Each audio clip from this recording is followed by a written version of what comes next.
All right. I'm so glad I could pull off this promise that I made last week. Well, though it was not like it was a full promise. I just said, "Who meets Ola? He's gonna be back." And yeah, he's back. Hi. Hi. What's doing you? Why is it doing you? Oh my God. It's been such a long time, dude. What's up? Um, yeah, it has been. I'm glad to be back. I Yeah. think this season I'm going to be a lot more calmer, hopefully. Not Amen. promising anything. Anyone who's heard Ola promise on the show that he's gonna become, know for sure that is not going to be. Well, depending on what we're talking about, Sha. Yeah, I think it depends on what we're talking about. Yes, true. My God. How of course you know a lot has happened since January. You know that. A lot has happened. Mm-hmm. A lot has Mm-hmm. happened. A lot has happened. And so, of all that has happened in since you leaving us in Lagos, so Abuja, how has it been for you? Uh, I don't know. You know, they never tell you the full story of moving Location to from one another? place. They don't tell you the full story. Mm, mm, It's but it has been good. I would say that God has been. I can't even lie. God has been extremely good to me. mm. It's it makes me wonder about people like Abraham who would just get up and go without mobile phones. I see what you did there because my next question was going to be like, how have you been? Because I know you are a community kind of person, you're a people kind of person. How have you been able to, um, navigate new terrains? There's no navigating. Building is there's not you're not navigating anything. It's not. That what you It's not. It's not. I don't know. That's why I said God has been good to me because it's been crazy. Abuja is a place where they have their own community. The people already have their own people, Mm-hmm. right? And then you have to know one person to know the people, right? And for someone like me who um is not extroverted, it's hard to get to meet people because maybe you have to first go Out somewhere. and then you meet people. Oh my God. Like every time I think about it, anytime you and I talk, I'm like, how is this guy doing? But you always say you're okay. And then I say in my Yeah, head, sure. oh no, he's I, I, not. But but I, but so when I say I'm okay, because the things that matter to me are basic: life, good health, Mhm, family, mhm, right? I miss my people in Lagos, but we get to talk almost every day, right? I'm in great health. And so when anybody asks how are you, those are the things that are coming to my mind, okay. and those are the things I'm okay and fine at. So when we now dive deep into how is it going? Oh, how is it going? It's not going all that great, but again, I think this helps me to also understand people who leave the shores of Nigeria, and how they have to deal with no community for extended periods of time. You know, it's we should um, respect whoever ups and out of Nigeria, and just especially people who just do the jackpot move without having family or strong ties, in those, because it's hard. You don't know whether people you're going to meet are going to accept you or not, because even from what I've heard, um, quite a number of Nigerians outside don't even want to be neighborly to you. They are more antagonistic to you than people who are not even Nigerians. So, and if your first a continental family or Nigerians are like that to you, you're going to be asking yourself, who sent you? Markets. I know, right? Okay. So, Yeah, right. so do you have a cup of tea with you? Trust me. Yeah. Oh my God, I have a cup of coffee. So at least it's near to what we used to have. Very near to we used to manage that. All right. So guys, my name is Tumishe and he is Hola. Hola. Like one lady from England would call me, say, you sound like a breath of fresh air. I said, that's cool. Thank you very much. or are you dating her? She's married with, I think she's married. She's one of these women from Better Ministries, I think, met But one time. And, but you know why I asked that question, yeah? oh, yes, I'm still pretty single. Oh, very I'm sweet. looking for any beautiful Yeah. man who has my time, who has my energy, who is very tolerant of a lot of stress. All right. So last week on the show, I on Mindful with Tim Shai talks about how chronologically challenged I believe I am. And I said that as we're going to start conversations around that. This season, I have absolutely no clear plan as we speak right now. What is going to be centered around, but I looked at time and how um when things happen within the special or chronological whatever, and how we struggle with that, and I found out that I don't think I struggle. I don't, I really don't care. And for me, Mm. like, and I think I didn't say last week. I think for me it's because at the back of my mind everything is going to end in death, and Hmm. so the question always is, what's the rush? Where are you rushing to die? Or exactly, this, but what's your take on that? Hmm. I listened to that um, podcast and I'm like, to Michelle started, though, it's too early in the year to be going philosophy. Okay. Early in the year, go ahead. Mm-hmm. I'm like, oh my goodness, what's happening? So when you say courage, I'm like, I don't even know what she's talking about because she's talking about how she thinks. This woman is pretty intelligent, and so again, I do understand that part, But again, I think that um, to a large extent, there are things that we think in our heads about us Mm-hmm. that are not ultimately true.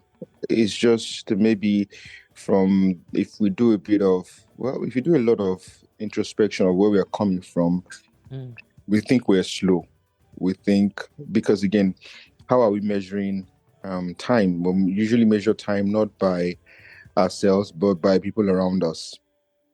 And we think that this person at this time had done this, was here, and then we measure our time, which is our own time, like our is Ola's time.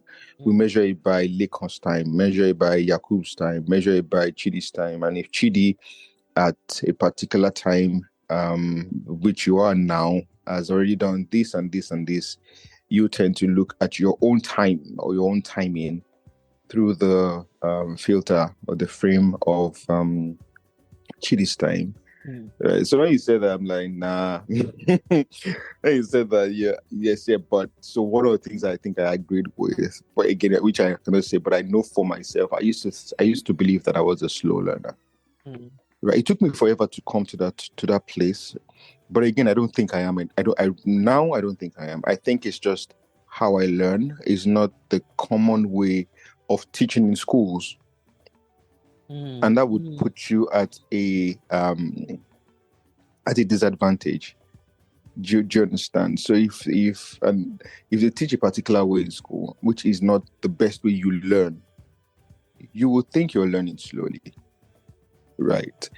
everybody seems to be getting things done, especially if you're not the kind of person that would sit down for hours to read, right? Because again, that's a habit that wasn't formed early enough. Early.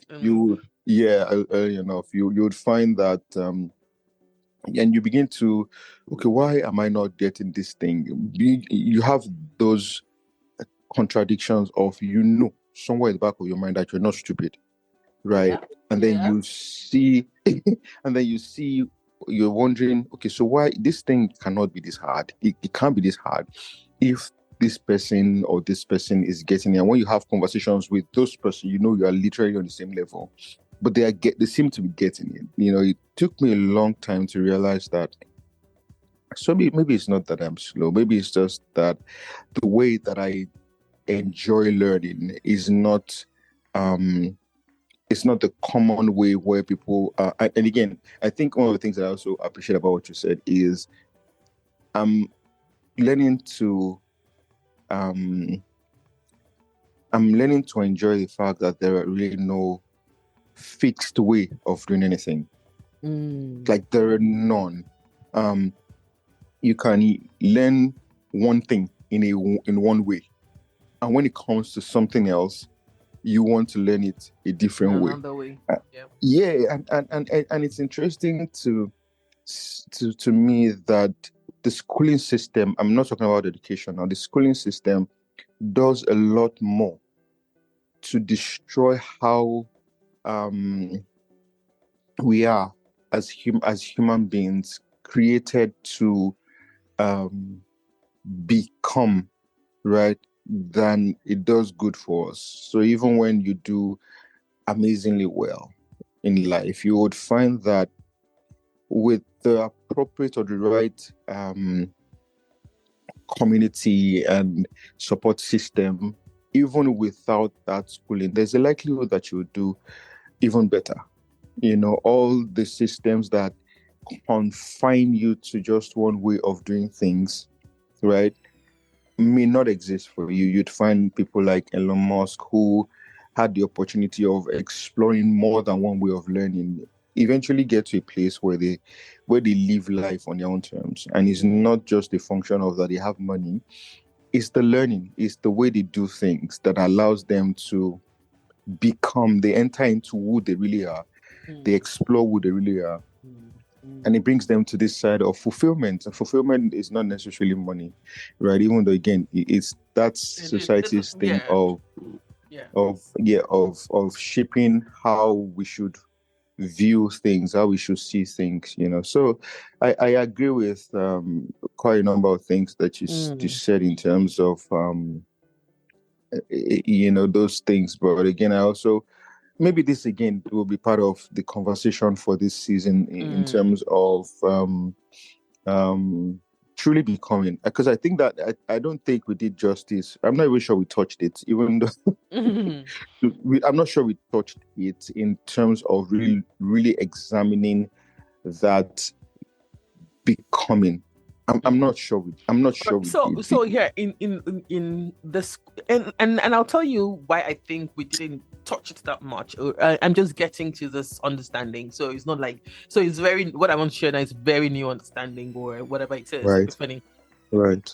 In becoming, I think the greatest question that needs to be answered is the stories of origin, and these are the stories that shape us. And most of the times we are trying to run away from those stories for people who didn't have favorable stories of origin.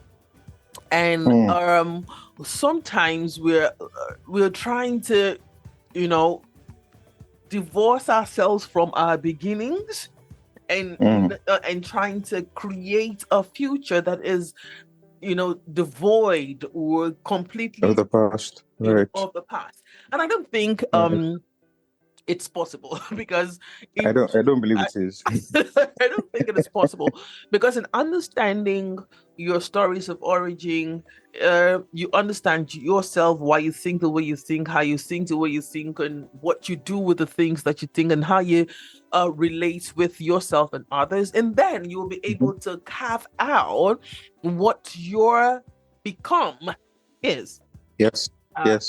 and in the middle of all of that, Ola, I think is parenting, because anyone parenting in or family values, either way you want to look at it, and yeah, that is where I've been in the last 9 to 10 weeks, right in my head, Mm. trying to, what's the word I'm looking for now? Trying to understand my stories of origin and why I am the way I am, to a large Mm. extent. And of course, you know that it has led to the second book, which is which you're typing now. Right. Yeah, when I came back after the 2 weeks or 3 weeks break, I did say to people that I had a story to tell. I had an hysterectomy. Um, I don't know how to HYS. Hello, Tumishe. Can you hear Yeah, me? I can hear you. I can hear you. Can you hear me? Yeah, I can hear you now. Yeah, You're back here. yeah. I had a hysterectomy, and before I had that, this was on March 20. Before I had that, the doctor said to me, this is what you're to expect, the emotions that will come at you. My therapist said to me, this is something that you know you might be hit with a sense of loss, you might be hit with a sense of, and all of that. And I was ready. you know. I think, I don't know whether it was my therapist or the OBGYN who said to me that there might be some depression. And I'm like, Mm. oh, depression. Oh, that's familiar. I can handle that. And we laughed over it. But what happened for me and was totally different. When I came out, because of some questions that I don't think this particular episode is going to be about, because of some questions the OBGYN asked me, it led back, because we had been trying to get to the bottom of what was going on with my monthly cycle for over Mm. 3 years. And I could see in the doctor's eyes like she was exasperated, because all the tests were coming back almost normal. And she just I don't know where she goes, like, where's your mother? And I said, oh, my mother, she's in heaven. And she said, oh. And then she goes, do you by any chance have an idea of a reproductive health?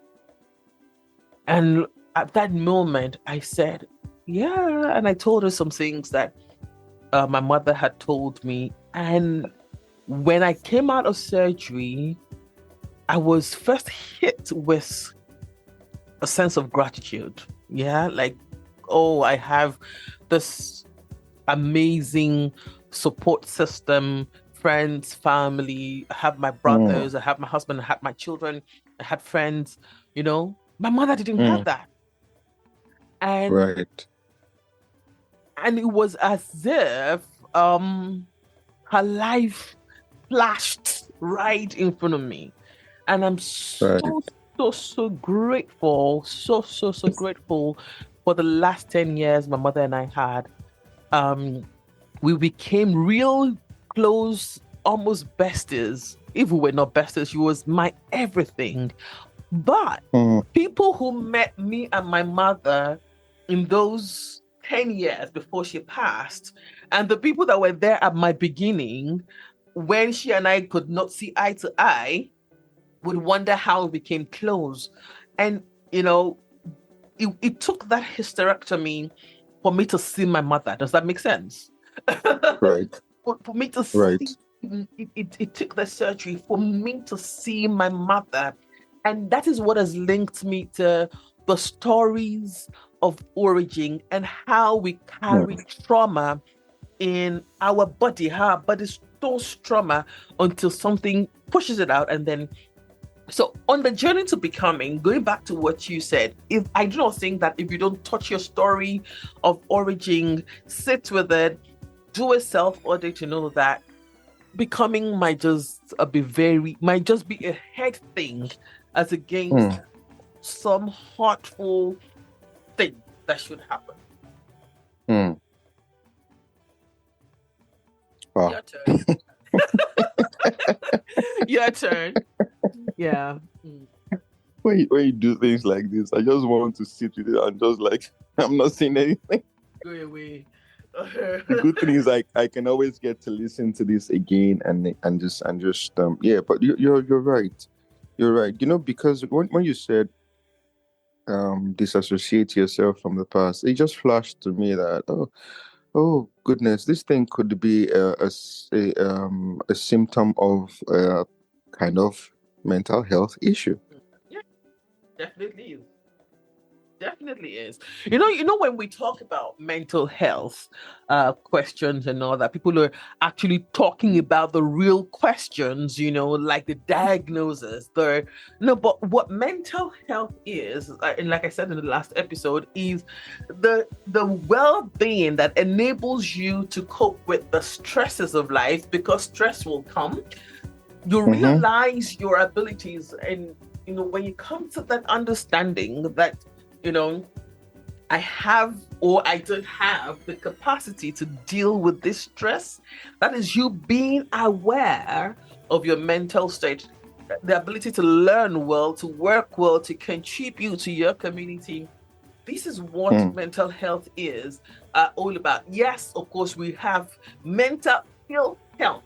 And if for those who are listening, if you want to get a clear picture about mental ill health, please go to the episode with myself and Dr. Kenneth Uwaje, or with Dr. Akirile, where they were able to tell us what, how mental health works. Okay, that we can't be good all the time, you can't be high all the time, and you can't be on the equilibrium all the time. It is what protecting mental health will then mean is that you don't want to lose what you have come to accept to be your normal. Yeah. So, or you can go back and listen to that if you if you've missed it. But back to time and chronology.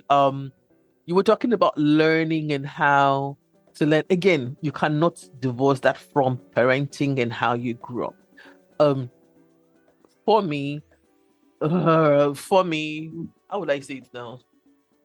I look at my primary school results now, yeah, and I laugh all the time. There's one that says I laugh a lot. There's one that says, oh, she's intelligent, but she's always sick. Oh, if only Tumishe could just, you know, there's a lot. And we look at it when I show my children, my son said, and you've not changed. I'm like, what do you mean you've not changed? I'm still, mommy, you still laugh a lot, you know. And I said to him, I think laughing is my coping mechanism. And he walked away. Of course, he didn't understand that, and he walked away. Fast forward to um secondary school. I repeated. I should have finished with the class of 95, but I finished with the class of 96. I repeated SS2 because I had an appendectomy and I was not in school for almost a term. So I didn't make the quarter four promotion. And then it was the first time that class, when I repeated that class, it was the first time I was in the top five of the class in my secondary school. And somebody will say it's because you're taking the class before, but I think not. God rest her soul. Antu Ugo Ezuma. She was my food and nutrition teacher. The way she taught food and nutrition, oh my God, it was interesting. I wanted to cook, and I still cook the way she taught. I still cook the way she taught me to cook. It was, Right. and so I was able to. I hope this English is correct. Extrapolate that to other parts Mm. of my studies, and it made it easy for me to study. So I don't think that the way schools teach is going to change anytime soon. I don't But I'm think so too. but I'm hoping that parents will, those of us raising children now, Gen X's, millennials, raising children, I hope we'll be able to calm down enough or sit down long enough with our children to learn how they learn. Amen. What does that mean? That was like a prayer, man. Like, so I just had to say amen, Yeah. because it's not happening. to the very extent that it should, it's not happening because you can only give what you have. You can't. It will be very hard for you to raise self-aware children if you're not self-aware yourself. And that's where my challenge always starts. I know where I was in terms of self-awareness. I know how far I've come, and I know how far I have not gone. Because that journey is for life. Yeah. That journey is for life.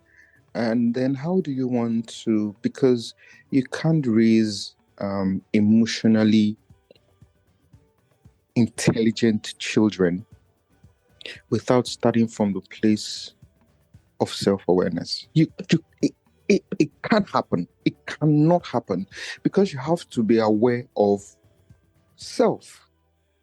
You have to know, oh, these are the things that make me me. These are my quirks. These are okay, so this is likely to trigger me. So it helps me to be in a place where I am mostly not triggered. You don't know those things. Your children were sent to this life to come and trigger the hell out of you. I said something. Sorry. Are you done? Right, go on, please, go on. I said something on the podcast, on the episode for last week. I said, and it was as I was, writing that it came to me. A choice to birth a child is a choice to die to self.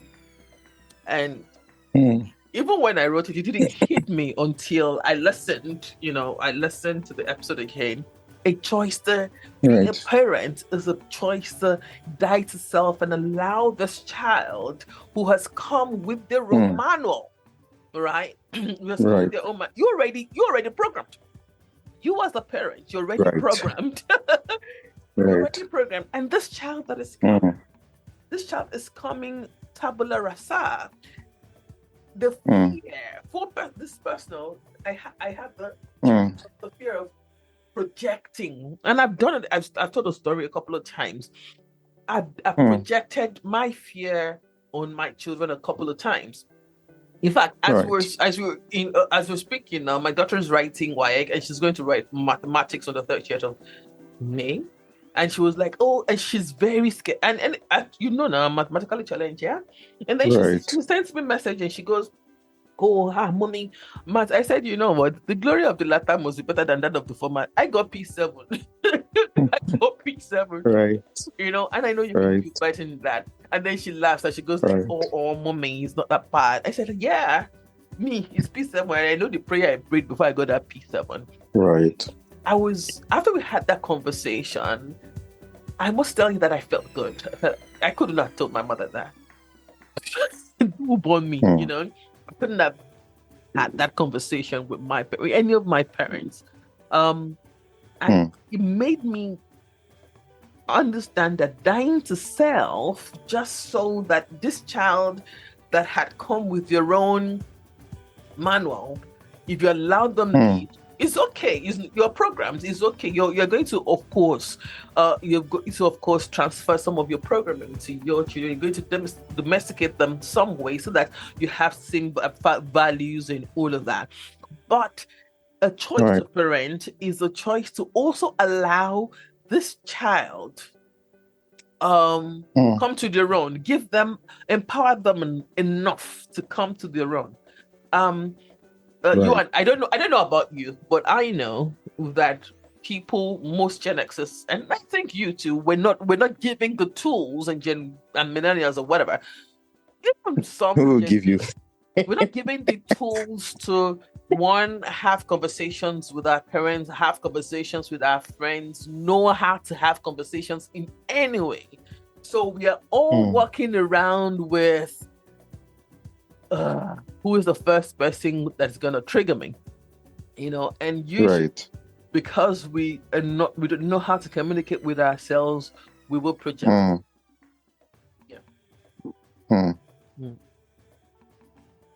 Stop saying See, Stop saying this, I don't know. When we have, I think to a large extent, and I do a lot of introspection. I do a lot of thinking in my head. I do a lot, a whole lot, right?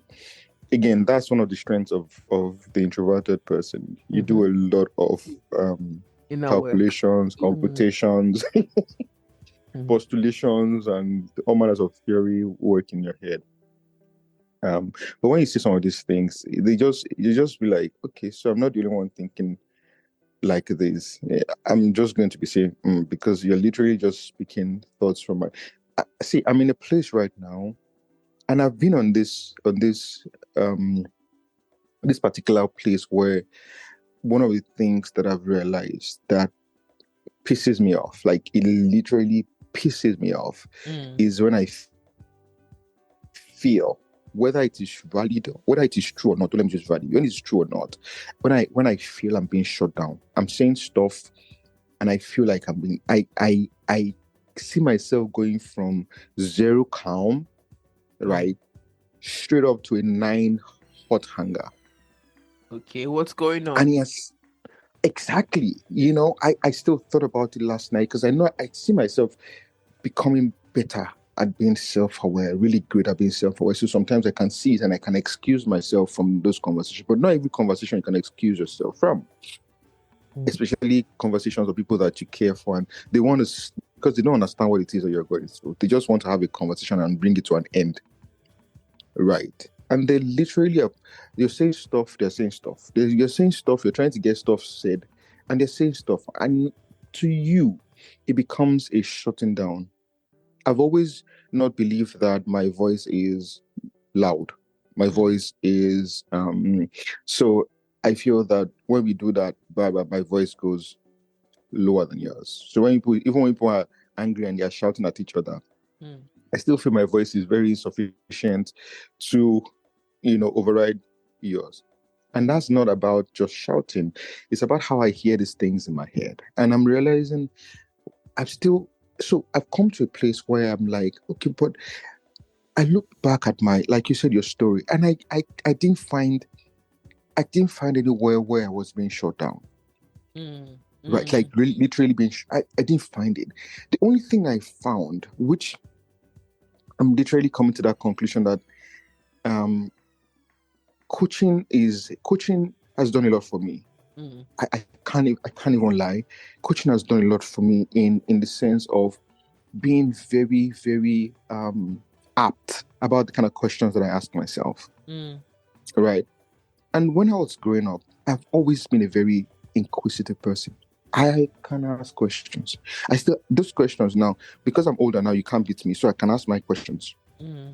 Right. And I'm beginning to realize that this shutting down was not actively done. And I probably won't even know. Active shutting down would be you're saying stuff and they're saying, is enough. Those of course they said those things to children, right? Right. But I don't remember a lot of those things. So I know that a lot of those things didn't happen. Okay. A lot of what happened was in passive shutting down. It would be me trying to have a conversation with my father, and it was mostly my father. And my father is a very soft-spoken person.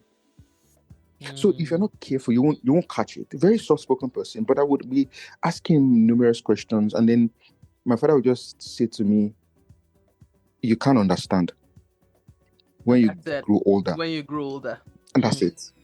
And that's it. And this is something that I can remember at least from when I was in secondary school. Imagine that happening in your most formative years. Yes. Right. Up to, I can't remember having a full conversation with my father and it gets to a conclusion. I can't. So it's either you go on and then he opts out of that conversation, or we get into an argument that is not cool, but it just doesn't end. You're lucky. You even have conversation. You have No, so you have a but see right what he to has. talk. Yeah. That's what Oh I'm saying. yeah, that's what I'm saying. That's what I'm saying. Like my father was like, so if you're not careful, you won't know where this issue. If you don't consider the story of the past, like you said, you won't know where this is coming from. And that's the only thing I'm seeing in terms of, because I'm really worried when I feel I sometimes I'm thinking to myself, why do I feel I'm being shut down? I can tell that the person is not intentionally trying to shut me down. I can tell, but I still feel it. You get, I was just last night, I had a heated conversation with a friend, and it just dawned on me that, okay, so Ola, you have to accept that this is what it is, so you can deal with it. Because every time I get into that place, it drains me. And I'm not joking. It feels like my entire system wants to shut down. Wow. When I get into that place, like I just find this, my stomach churns. I have unnecessary headaches. Sometimes I don't even sleep well long after this thing has happened, because it takes forever for it to leave my system. Right. And I just said to myself, you know what? Okay, so now that you have come to this place, there's also, so just coming to it is not it. Finally coming to an acceptance of what is, and then now I can begin to move forward and say, okay, this has happened. Popsy has died now 2 years. You can't go back and have those, because before he died, when I began my coaching journey, it was easy for me to ask those questions and go back to him and say, okay, let's have this conversation. Even if you don't, at least I'll still start it. He'll say one or two things that would help, right? Before conversation would end. So it's like you said, it's that story of you disassociate yourself from those stories. You're never going to have a full life. It's just not going to happen. Not just going to happen. It's just not going to happen. It can never happen. It can't happen. It can't. Excuse me. Sorry, guys. I'm coughing so much because this conversation was supposed to have happened the day before, but my voice I started to wake up without my voice, and then I woke up. So I'm still trying to clear that. So when we talk story, and probably again, my husband was just asking me, so what's this season going to be about? I said majorly parenting, and I just don't want us to talk about helicopter parenting, unicorn parenting,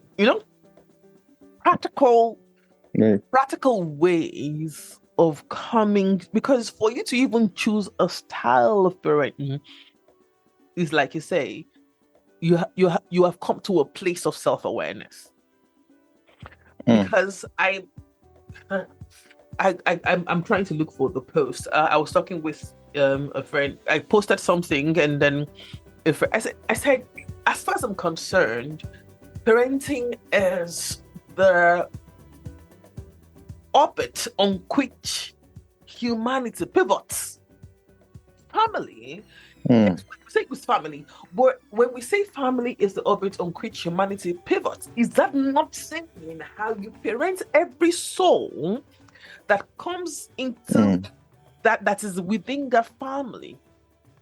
How what you give to them, and they take to the outside world, outside of your immediate family. Is that not what makes humanity?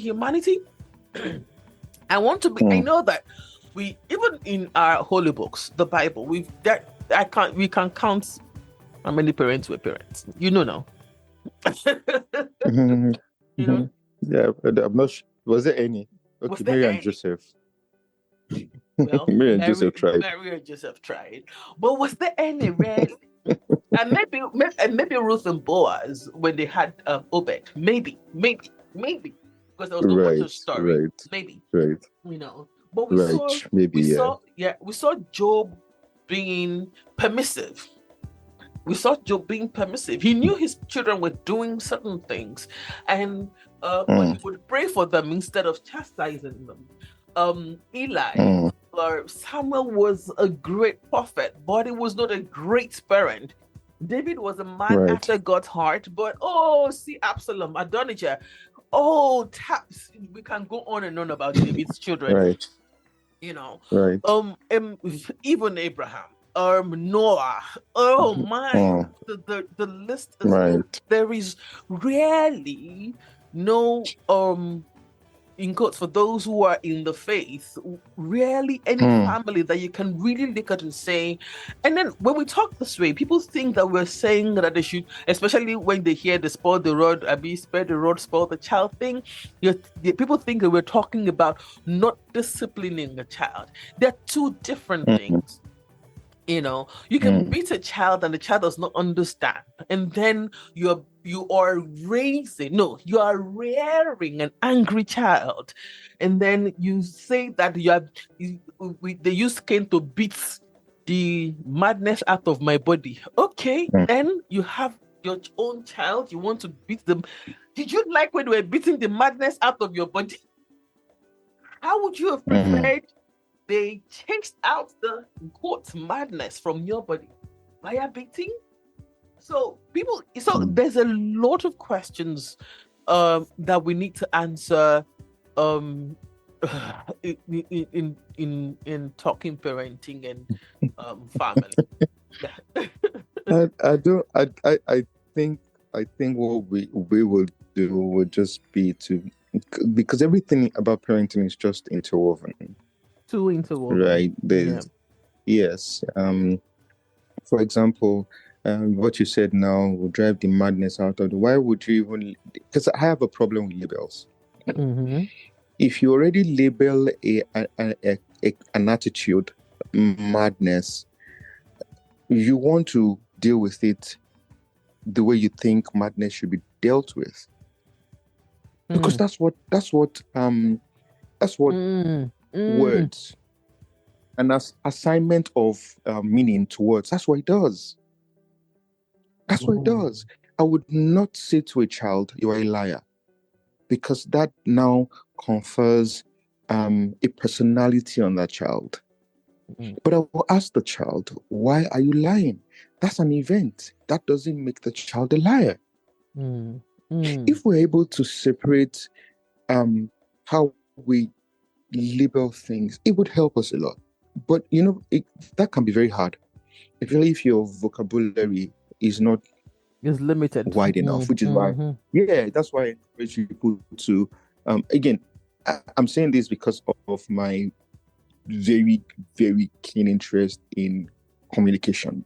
And I realized that how you speak to yourself on the inside will translate to how you deal with people on the outside. Right. I learned to look at people more from how they relate with people. Right. And that's not because I want to label or judge, but it tells me about the kind of conversations you're having on the inside. It just tells me you don't need to say a lot. You don't need to say a lot. All You right. don't need to say a lot because I can say it. Mm. Because I can see it, so for me, when you talk about the issue of parents, so I was going to say this some time ago. I came across something that I can't remember now. Maybe when I can try and find it. Talked about how it requires one person to say this trauma that has been traveling through Our a family. different yes, has to stop with me. Yep. We don't have enough people doing that, unfortunately. Unfortunately. And it's a lot of hard work. Maybe that's why those things they call the demon in my family. Bimoshewa, that's how I am. It's not just how you are. It's passed through different mutations. Different mutations through your family lineage. Yes. Right? Through Maybe the ancestral lineage. some passive aggression from your mother's side plus malice from your father's. I Coming agree together. with you. Yeah. I It agree comes with from you. something else in you. Because you don't know whether you're passively aggressive. You know you're passively aggressive. You also see you're petty. You also see you're seeing, and you don't understand how can one person have multiple reactions to something. running away from But multiple that's the truth. personalities. I can see that you're running away from that. Okay, so what we're trying to say in a nutshell, because we started this with the issue of time being chronologically challenged, and then we got into parenting Yes. and the families, the stories of origin. What we're trying to say, though everything is interwoven, the beginning of anything, whatever it is that you Mm, want to do, it boils down right. to self-awareness. Yep. That's the long and short of the story we're trying to tell. Of course, Ola's going to be here over and over in the course of the season. I'm going to get people. I'm hoping my mother-in-law actually has agreed to come on the show. So Oh, yeah, right. I Nice. I spoke with Right. her. I said I was doing something. I want to do a series on parenting, and I would. She's still here. Let's hear Yes. from her, or at least let us speak for a bit for her generation. And I Right. could say certain things because she It's and I have a lot of interesting. she and I have a lot of Right. conversations. But and I was telling her about, the book, and I was telling her about the book and how it came about and all that. And she was like, in Mm, fact, she calls me almost every day and goes like, "How far are you gone? She's in Taipei." And right. I remember her saying to me, I think this was on Thursday, last Thursday, yeah, this was on Thursday, and she said to me, she, you need to get that out because those of us who've made mistakes need to Mm, start to write them before we go. And then those who are just starting will know what not to do. And those of you that are already there will learn and mm. constantly evolve. And I'm like, did you write the book with me? And she's like, no, but she's so for me. What's he in me? What's he, and I'm so glad that I hope I can record her very soon. And then we'll have this. I'm hoping that she comes on very soon and we have this conversation. I can't wait to hear from Mm, her. I can't wait to hear, and I'm sure that as we continue with this series or in this series, what's the preposition? I hate them. In with this series, I hope that we no, would have, yeah. you're the English major. Don't drag me into that, please. Go away. I hope that we'll get to a point where we understand that our stories of origin Mm, are the bane of whatever it right. is that we are. They are Right. also the fulcrum on which we can pivot a future for ourselves, a Mm, better future. Yeah. mm. How would you round this off, Ola? I don't even know where to, but again, but I don't know where to. I don't know. So this thing can run on for 5 hours and still won't Yeah. exhaust Woman, what yeah. has to be said. But my last my last word for this particular episode would be that whatever it is that you can do to find the answers to the questions you have not been able to articulate, whatever it is you can do to find those answers, because in the answers the kind of future that you really, really, really want. Mm, Please mm. just take the leap. It might be hard, right? And it might cost you. I've gone past that place of saying it won't cost you. It might cost you, but please, for the sake of yourself, because you find answers to those questions for yourself, it would help you to be a better person for you and for everyone around you. Right. That's all. Thank you very much, Ola. This is going to be an interesting one, an interesting season because I'm particular about human. Of course, we're not short-sighted or myopic to say that we can solve all of humanity's questions. We're not even maybe it's true. We don't even know how many people would listen to it. But for Ola and I, if it's just one family that this Mm, serves, we have done right. our job. Yeah. So All right. stick with us, stick with us, stick with us. All right. Up until next time, remember that you can leave a text, okay? Yes, you can leave a text now. Whatever it is you want us to talk about, just click on that link, the first link, it's just above the show description note. Just click a link, send a text, what you feel about the episode, what you think we should be talking about. How do you think we can make this better? Just send us a text. I am Oluwatomise Oladapo Kuku. Love yourself, love your neighbor, love your country. Above all of this, love God is the essence of your being. Until next time, please. Man. Cheers. Great. Yeah.